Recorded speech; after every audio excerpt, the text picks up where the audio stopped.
Bonjour, ici Yolande Clément pour l'Église diocésaine au service du diocèse de Sault-Sainte-Marie.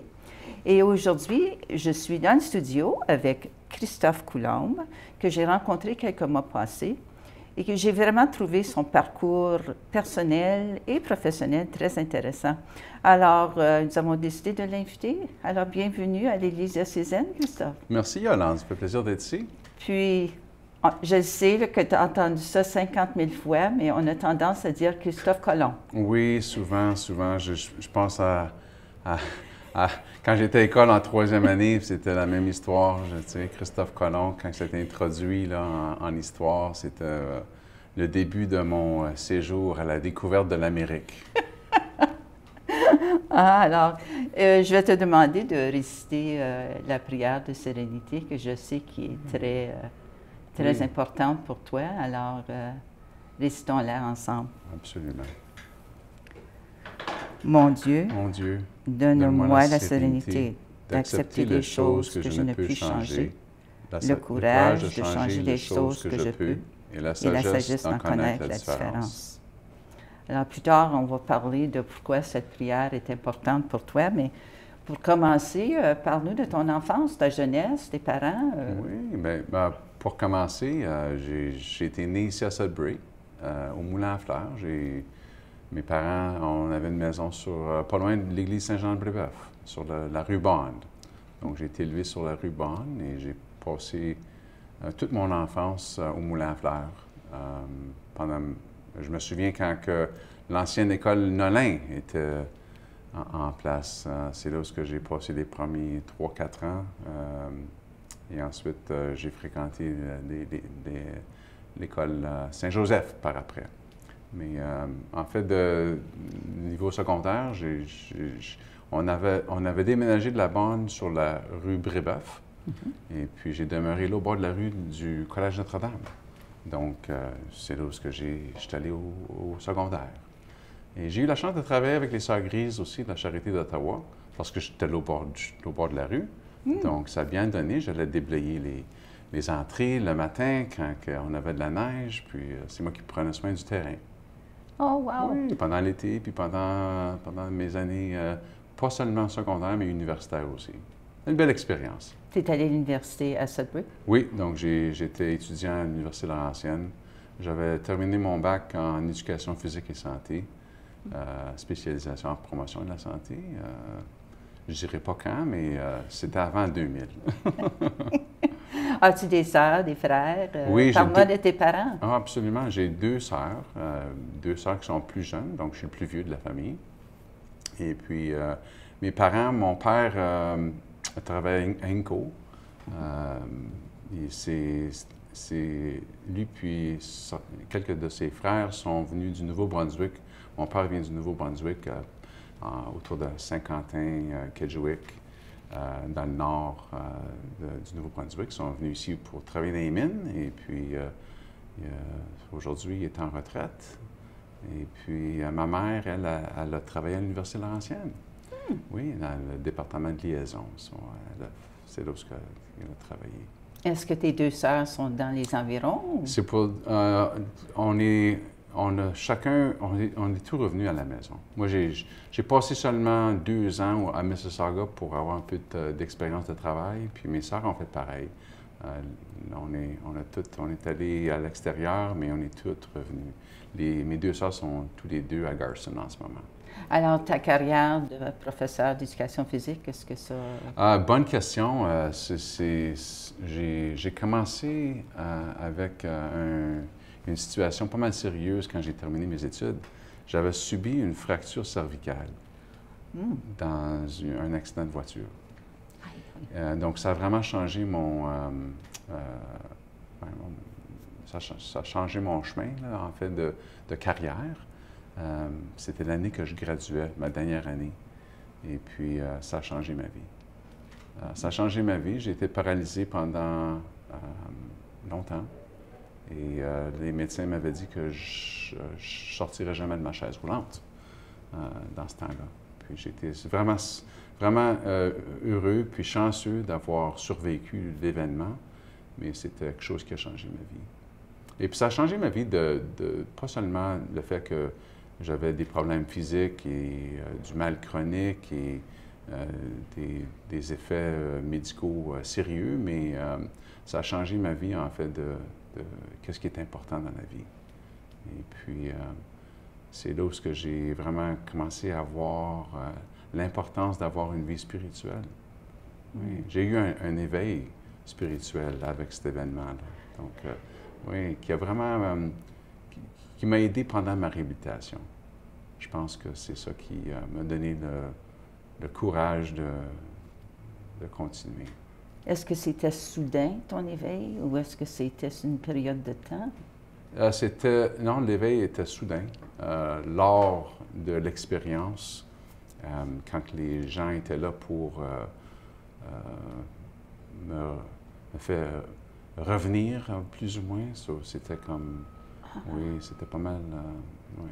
Non, j'ai eu c'est intéressant parce qu'on pense à ça souvent dans la vie. On voit ça sur des émissions où on voit notre vie comme apparaître devant nous. Et puis pour moi, c'était vraiment ça, mais c'était juste les belles choses qui se sont proposées. Quand j'étais pris dans cette situation, et puis j'avais plus de souffle. C'était quasiment comme une paix est venue pour moi. Puis j'étais prêt à accepter le fait que la vie était pour finir, mais tout d'un coup, quand j'ai eu cette apparition, c'était comme cette lumière qu'on parle de. Il y en a souvent qui vont dire c'est comme aller vers la lumière. Mais moi, c'était comme une lumière et un rêve en même temps. Parce que pendant que la lumière était là, je pouvais voir toutes les belles épreuves dans ma vie. Je me souviens de ma première fête avec mes amis, d'école. Puis c'était toutes des petites choses comme ça. Je me souviens, j'ai une petite fille, elle avait 3 ans dans ce temps-là. Puis je me souviens comme de tout l'événement de sa naissance. Sa première fête, comme toutes ces petites choses-là, c'est ça que j'ai vu dans cette période d'attente. Puis je dis période d'attente parce que c'était vraiment ça, c'est d'attendre qu'est-ce qui se passe, puis qu'est-ce qui va arriver. Est-ce que c'était pas le temps pour moi. Wow! Bien, merci de partager ça. Ça, c'est tout nouveau, quelque chose de nouveau que tu m'annonces et les gens vont trouver intéressant. Alors, tu parles de ta petite fille, là, parle-moi de ta propre famille, donc, petite famille. J'ai 3 filles. Donc, ma plus vieille va avoir 30 ans cette année. Et puis, elle a un petit garçon. Donc, j'ai un petit-fils de 8 ans. Tu es grand-papa? Je suis grand-papa, oui. Je suis grand-papa et mes deux autres enfants ont 22 et 18. OK. Oui. Alors, allons maintenant à ta formation professionnelle, évidemment, qui a changé avec ton incident. Alors, ton parcours professionnel, comment que ça s'est déroulé après ça? J'ai été très chanceux, pour dire honnêtement, parce que pendant 2 ans, je n'ai pas travaillé. J'étais en réhabilitation, 2 ans et demi. Et puis pendant cette période, j'avais le support nécessaire de vraiment voir qu'est-ce qui était possible pour moi dans la situation physique que j'avais. Et j'ai éventuellement trouvé du travail en santé publique. C'est là où j'ai passé une dizaine d'années. Et en fait, de santé publique, je travaillais dans la division de promotion de la santé, qui était vraiment en ligne avec l'éducation que j'avais pris. Mon but au début, c'était d'être genre d'éducateur, de prendre l'enseignement, mais je n'avais pas la capacité de faire ce travail à ce temps-là. Puis avec le temps, des choses, après une dizaine d'années dans ce domaine-là, j'ai fait un genre de burn-out, plus ou moins. Je pense que avec ma situation, en fait, de santé, pas seulement physique, mais mentale, je pense que j'avais pas vraiment accepté les services puis le support nécessaire pour réussir comme j'aurais aimé. Puis je pense à l'affaire avec le fait que j'avais pas vraiment abandonné le fait que j'avais besoin plus l'aspect spirituel dans ma vie. Tu sais, on parle de dimension de santé, on parle de dimension physique, mentale, émotionnelle, sociale, mais spirituellement, je m'avais pas, il y avait un manque. Puis c'est ça qui me manquait. C'était un peu plus d'effort dans ce domaine-là. Et je pense que pour moi, dire honnêtement, c'est ça qui m'a vraiment aidé à réaliser qu'il faut vraiment avoir pour avoir une santé saine, il faut avoir toutes les dimensions de la santé en place. Alors, pour arriver à cette spiritualité ou un éveil spirituel, évidemment, ton éveil a été un événement, mais est-ce qu'il y a des personnes qui t'ont aidé, qui t'ont accompagné, qui t'ont influencé pour arriver à une spiritualité plus profonde, si tu veux? Oui, puis je pense que ça m'a pris, comme j'ai dit, une dizaine d'années à comprendre que je ne peux pas faire les choses tout seul. J'avais toujours le goût de réussir seul, que je pouvais, tu sais, si je pouvais surmonter les choses qui m'est arrivées pendant cet événement-là, puis pendant mon enfance aussi, si je pouvais le faire seul, je n'étais pas réussir, mais ce n'était pas le cas. C'est quasiment, pour moi, mon expérience, c'était impossible de réussir cette vie seule. Puis, j'ai pris le méchant chemin pendant mon cheminement. Je m'ai tourné vers l'alcool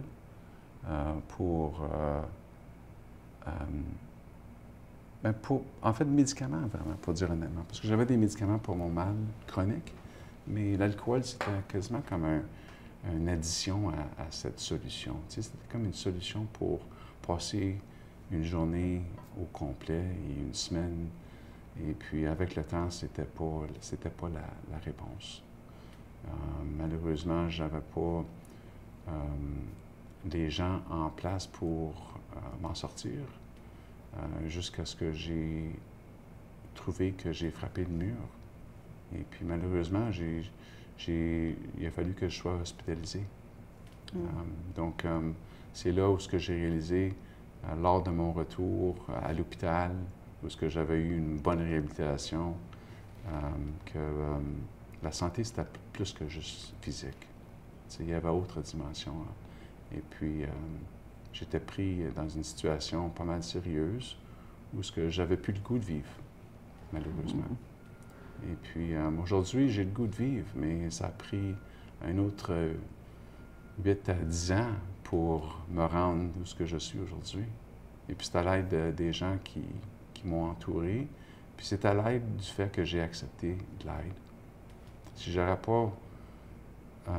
m'aurais pas présenté à l'hôpital dans cette situation pour dire que j'en peux plus. Tu sais. Je pense que je ne serais pas ici aujourd'hui pour faire cette entrevue. Bien, je suis très contente que tu es ici avec moi aujourd'hui. Au début, j'ai parlé de l'importance de la prière de sérénité dans ta vie. Et lorsqu'on a fait les 2 émissions, et tu as animé la table ronde pour les émissions La joie de vivre en sobriété, parle-nous de l'importance de cette prière de sérénité pour toi aujourd'hui. Je peux la dire à n'importe quel temps. Tu sais, le matin, le soir. Et puis, pour dire honnêtement, je fais mes autres prières aussi, mais c'est une prière qui me touche parce que c'est quelque chose que j'ai appris pendant mon cheminement dans la sobriété. Et c'est une prière qu'on partage souvent à des réunions ouvertement avec autres. Et puis, je trouve qu'il y a une puissance qui vient quand on prie avec autres personnes. Tu sais, c'est quelque chose que je suis venu à découvrir. Et puis, j'ai vraiment aimé, même pendant la pandémie, quand la pandémie a commencé, j'ai des amis qui se sont rencontrés, puis on a décidé qu'on voulait faire quelque chose de plus que juste nos réunions, puis on a décidé de commencer à faire le chapelet, tu sais, sur Zoom, parce qu'on ne pouvait pas se voir.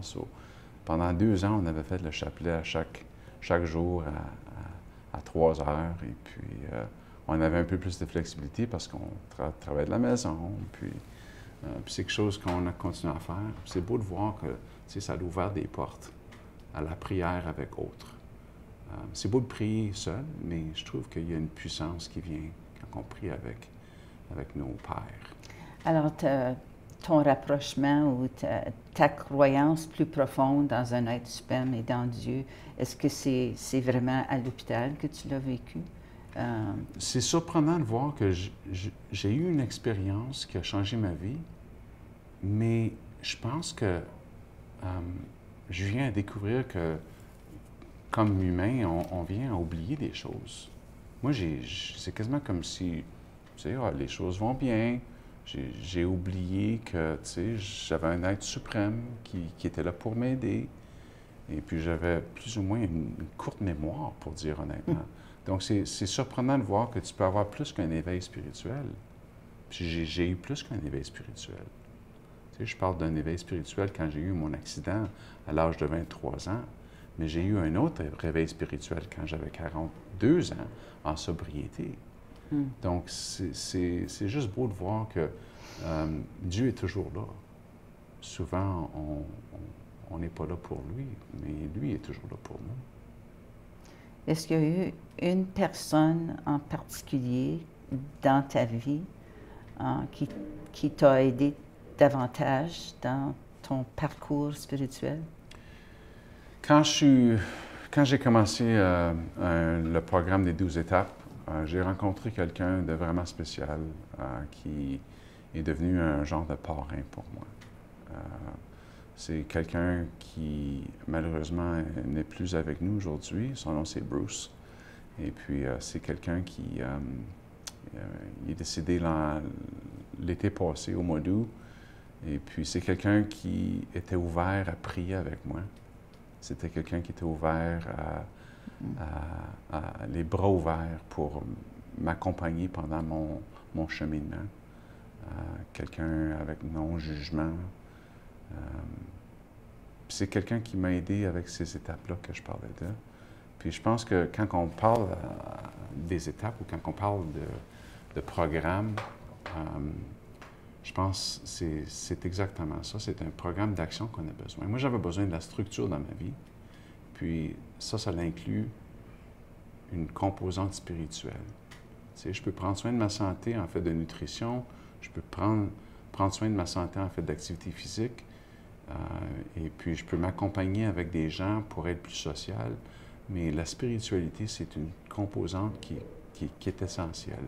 C'est comme un des barreaux dans une roue, tu sais, sans le support spirituel, j'aurais pas la vie que j'ai aujourd'hui. Et puis cet homme-là m'a vraiment aidé dans ce cheminement-là.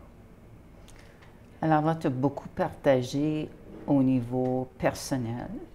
Alors maintenant, à ton niveau professionnel aujourd'hui, alors, j'ai l'impression que tout ce que tu as partagé jusqu'à date t'a peut-être poussé ou t'amené à ce que tu fais aujourd'hui au service des autres. Alors, peux-tu nous parler de ça, partager tes expériences professionnelles? Au niveau professionnel, je pense que quand on parle de...